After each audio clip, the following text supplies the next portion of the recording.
अस्सलाम वालेकुम दोस्तों, बूटस्ट्रैप के नेक्स्ट ट्यूटोरियल में मैं आप सभी को खुशामदीद कहता हूं। और इस ट्यूटोरियल में हम थोड़ा मज़ीद पढ़ेंगे, यानी कि बूटस्ट्रैप के बारे में। पिछले ट्यूटोरियल में हमने जो है यहाँ पर ये क्लासेस किए थे, कलर क्लासेस, तो आज हम इसके मज़ीद करेंगे। तो मैंने यहाँ पर कोडिंग क्लियर कर ली है, तो मैं इसको सेव कर लेता हूँ ताकि हमारा ब्राउज़र भी जो है वो हमारा क्लियर हो जाए। मैंने सेव कर लिया, ब्राउज़र हमारा हो गया क्लियर। अब हम चलते हैं आगे थोड़ा मज़ीद। तो हम डिस्प्ले क्लासेस कर लेते हैं। डिस्प्ले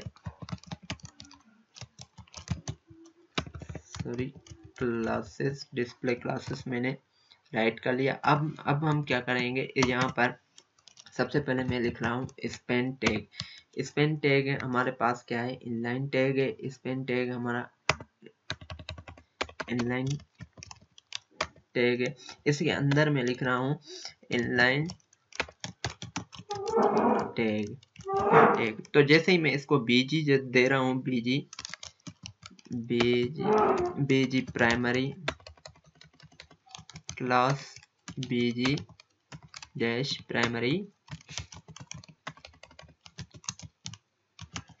तो आप देखेंगे जहां तक हमारा जो है स्पेन टैग, यानी कि जहां तक हमारा सिर्फ ये टेक्स्ट है वहीं तक हमारा जो है स्पेन का जो है वो बैकग्राउंड आ रहा है। यानी कि स्पेन का जो टैग है सिर्फ यहीं तक हमारा जो है, जो हमारा जगह है वो रिजर्व कर रहा है, इससे आगे नहीं कर रहा है। यानी कि इसके आगे आप कुछ और लिखेंगे तो वो हमारा आ जाएगा। जैसे मैं स्पेन लिख रहा हूँ, दूसरा लिखा तो दूसरी लाइन आ गई स्पेन की। लेकिन अब मैं क्या कर रहा हूँ, यहाँ पर इसको डिस्प्ले क्लास दे रहा हूँ, डिस्प्ले डैश ब्लॉक। तो अब क्या करेगा स्पेन, क्या करेगा, पूरी की पूरी लाइन रिजर्व कर लेगा। यानी कि यहाँ से स्टार्ट करेगा, यहाँ तक लाइन रिजर्व कर लेगा। तो इससे क्या होगा कि हमारा जो नेक्स्ट एलिमेंट है वो नेक्स्ट रो पे चला जाएगा। इसी तरीके से हम क्या करेंगे, हमारे पास कुछ एलिमेंट होते हैं जो ब्लॉक लेवल होते हैं, कुछ हमारे जो है इनलाइन एलिमेंट होते हैं। जैसे हमारी हेडिंग होती है, ब्लॉक लेवल होता है। हमारे पास पैराग्राफ है, वो भी ब्लॉक लेवल होता है। तो अगर हम इन ऐसे सच जो हमारे पास टाइप के एलिमेंट होते हैं उनको अगर हम जो है इनलाइन टैग, यानी कि हम सिर्फ उनको उसी हद तक जो है हम प्लेस जो है रिजर्व करवाना चाहते हैं जहां तक वो लिखे हुए हैं, तो उसके लिए हम उनको कन्वर्ट कर सकते हैं, इनलाइन को ब्लॉक लेवल में और ब्लॉक लेवल को इनलाइन में। तो हमें करना क्या पड़ेगा, अब मैं यहाँ पर हेडिंग लिख रहा हूँ। हमें तो पता है कि स्पेन हमारा जो है वो इनलाइन टैग है, लेकिन हमारा हेडिंग जो है वो हमारा क्या है, ब्लॉक लेवल टैग है। तो इसके अंदर मैं क्लास लिख रहा हूँ। सबसे पहले मैं इसको ब्लॉक लेवल टैग, तो इसके अंदर अब मैं क्या लिख रहा हूँ, क्लास, इसको जो है बीजी दे रहा हूँ, बीजी जो है इसको सेकेंडरी नहीं सक्सेस कर रहा हूँ, बीजी सक्सेस। तो अब क्या करेगा, ये हमारी पूरी की पूरी लाइन रिजर्व करेगा। तो इसको थोड़ा सेपरेट करने के लिए मैं जो है यहाँ पर br टैग लगा रहा हूँ, br टैग। तो ये हमारा सेपरेट हो गया उससे। अब हम क्या करते हैं, हम चाहते हैं कि हमारे पास जो हेडिंग है जस्ट यहाँ तक शो हो, यानी कि इससे आगे की जाए हो जगह जो है वो हमारी रिजर्व ना करे, इसके आगे जो है हमारी जगह जो हो वो फ्री हो, हम वहां पर कोई और जो है कंटेंट जो है वो हम शो करवाना चाहते हैं। तो हमें क्या करना पड़ेगा, यहाँ पर जस्ट हमें डिस्प्ले क्लास को जो है डिस्प्ले इनलाइन करना पड़ेगा। तो इससे अब क्या करेगा, हेडिंग टैग जो है होगा वो सिर्फ वहीं तक जगह रिजर्व करेगा जहां तक वो लिखा हुआ है, यानी कि जहां तक उसके कंटेंट हो यहाँ तक वहीं तक वो जगह रिजर्व करेगा। तो ये हमारा इनलाइन और ब्लॉक लेवल। अच्छा, हमारे पास एक और जो है, हम जो है जैसे हम डिव बना रहे हैं, एक डिव, इसके अंदर जो है मैंने हेडिंग बनाई, सॉरी हेडिंग h3 हेडिंग 1। उसके बाद हम इसके जो है नीचे थोड़े कंटेंट्स लिख रहे हैं, दिस इज हेडिंग 1। तो अब आप देखेंगे कि ये हमारा, हम इसको जो है एक कलर दे रहे हैं, बीजी क्लास, पूरी की पूरी डिव को कलर दे रहे हैं बीजी, तो बीजी वार्निंग या बीजी आप इन्फो कर दें, कोई भी कलर दे सकते हैं आप। तो आप देख रहे हैं कि ये पूरा का पूरा जो है रिजर्व कर रहा है। अब हम क्या करते हैं, इसकी इसी तरीके की एक और डिव बनाना चाहते हैं। तो आप देखेंगे कि ये दोनों हमारी अलग-अलग लाइन पर शो हो रही हैं। तो इसको मैं यहाँ पर br टैग कर रहा हूँ, तो ये हमारा थोड़ा सेपरेट हो गया। यहाँ से मैं इसको br टैग कर रहा हूँ, तो br टैग ये हमारा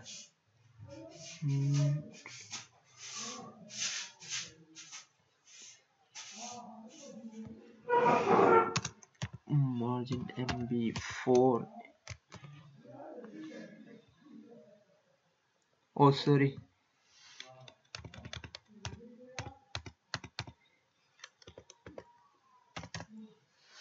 हमारे MT5 तो मैंने फिलहाल के तौर पर यहाँ पर एक क्लास लगाया है मार्जिन क्लास, तो इसको थोड़ा सा सेपरेट करने के लिए ये मार्जिन क्लासेस में आपको सारे डिटेल में क्लियर करवाऊंगा आहिस्ता आहिस्ता। तो मैं थोड़ा सा इसको जो है यानी कि अलहदा करने के लिए मैंने मार्जिन क्लास यूज़ किया, क्योंकि br टैग किसी वजह से काम नहीं कर रहा था, शायद या कोई इश्यू था, क्योंकि यहाँ पर हमारे पास जो है एक जो है एलिमेंट है और यहाँ पर हमारे पास डिव है, तो उस वजह से कॉन्फ्लिक्ट क्रिएट हो रहा था। तो अब हमें क्या करना है, यानी कि अब हम चाहते हैं यहाँ तक के यहाँ से यानी कि यहाँ तक सिर्फ हमारी हेडिंग 1 शो हो और इससे आगे के हमारे जो है वो हेडिंग 2 जो है 2 शो हो। सॉरी यहाँ पर मैंने हेडिंग 2 लिखना भूल गया हूँ, तो हेडिंग 2 शो हो। तो अब हमें क्या करना पड़ेगा कि यहाँ पर हमें एक क्लास यानी कि ऐड करना पड़ेगा। पहले डिस्प्ले डैश इनलाइन, तो डिस्प्ले हमने इनलाइन कर लिया, सही है। उसके बाद हम क्या करेंगे, इसके अंदर भी हम डिस्प्ले डी इनलाइन कर रहे हैं। तो अब आप देख रहे हैं एक और चीज़ हो रही है कि यहाँ पर सिर्फ हमारे जो है नीचे के कंटेंट जो है वहाँ पर हमारी जो है बैकग्राउंड शो हो रही है, लेकिन ऊपर की जो है हेडिंग पर हमारी बैकग्राउंड शो नहीं हो रही है। तो अब हमें करना क्या पड़ेगा, यहाँ पर डी डैश इनलाइन डैश, अब हमें यूज़ करना पड़ेगा ब्लॉक में हमारा क्या होगा, ये सारे के सारे यानी कि डिव के अंदर सारे के सारे जो भी कंटेंट होंगे उसके ऊपर जो है वो हमारा ये जो क्लास है वो हमारा इम्प्लीमेंट होगा। तो आप देख रहे हैं कि अब हमारा पूरा का पूरा जो है क्लास पूरे के पूरे यानी कि डिव पर इम्प्लीमेंट हुआ। पहले हमारे जो है सिर्फ डिव के जो है कंटेंट्स यानी कि हेडिंग से अलावा यानी कि हेडिंग को हम अलग से क्लास देना चाहें तो दे सकते थे, लेकिन अब हमारा क्या हुआ, बैकग्राउंड सारे के सारे के पर हमारा इम्प्लीमेंट हुआ। तो इसको मैं br टैग लगाकर सेपरेट कर लेता हूँ। उसके बाद अब हमें क्या करना है, इसको रिमूव कर लेता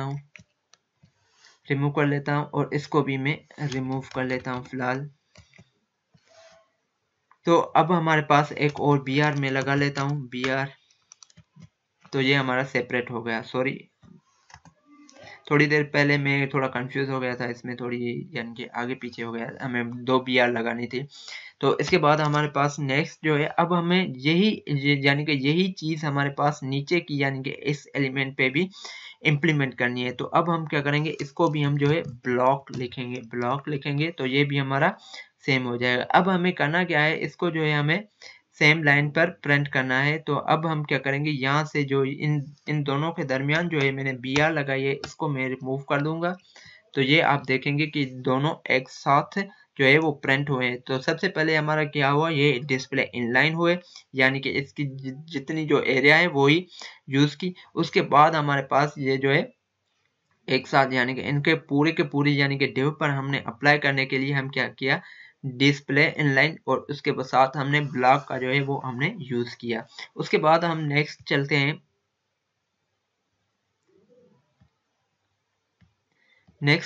हैं, इसके साथ हम फ्लोट। अच्छा फ्लोट फ्लोट के 3 क्लासेस होते हैं बेसिकली। फ्लोट के 3 क्लासेस होते हैं। सबसे पहले हम लिखते हैं बटन। अच्छा हम बटन के अंदर जो है हम इसको पहले बाहर लिख लेते हैं बटन लेफ्ट, और इसके अंदर हम क्लास लिख रहे हैं फ्लोट क्लास फ्लोट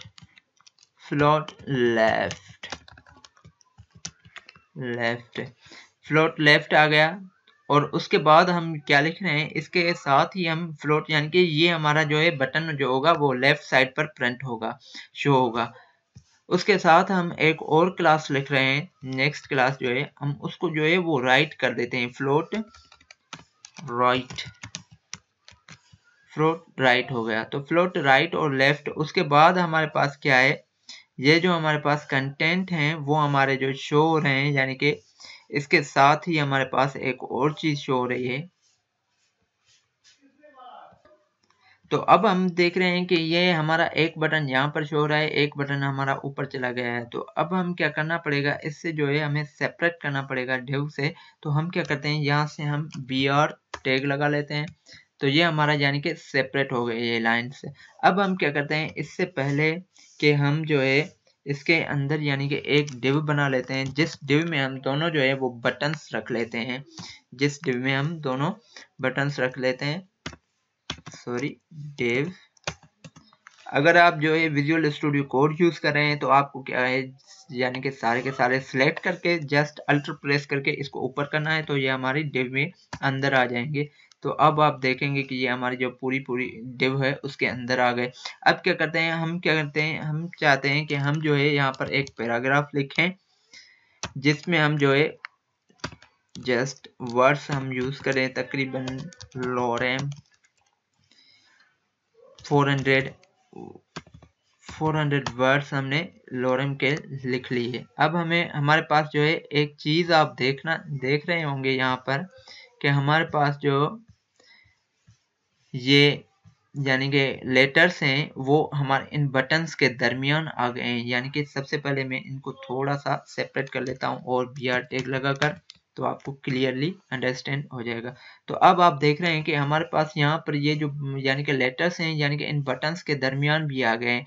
कि अब हम चाहते हैं कि इनके दरमियान हमारे पास बटन ना आए, तो हम क्या करेंगे, इस बटन वाली जो फील्ड है यानी कि div है, इसके अंदर हम क्लास यूज करेंगे, क्लास क्लियर फिक्स का क्लास हम यूज करेंगे। तो अब क्या करेंगे, ये हमारे पास ये जो यहाँ पर जो है स्पेस जो है वो रिमूव हो गया। अगर आप इसी यानी कि बटन वाले div पे आप यूज करना चाहते हैं bg प्राइमरी, तो अब हमारे पास क्या होगा, इनके दरमियान जो है बैकग्राउंड यानी कि बटन्स के बैकग्राउंड पे हमारा कलर जो होगा वो शो होगा प्राइमरी। अच्छा, बटन्स के जो है हमारे पास कलर्स भी होते हैं, वैसे बटन का क्लास होता है पूरा का पूरा, वो मैं आपको जब कंपोनेंट्स हम पढ़ेंगे बूटस्ट्रैप के तो हम वहां पर यूज करेंगे। लेकिन यहाँ पर जस्ट मैं आपको बटन का जो है कलर वो बता रहा हूँ, कलर कैसे हम दे सकते हैं। बाकी बटन की जो डिजाइनिंग है वो हम यूज करेंगे बटन के कंपोनेंट्स वाले सेक्शन में। तो जैसे यहाँ पर हम bg इसी तरीके से हम इसको कलर भी दे सकते हैं बटन्स को। उसके बाद हमारे पास कुछ और जो है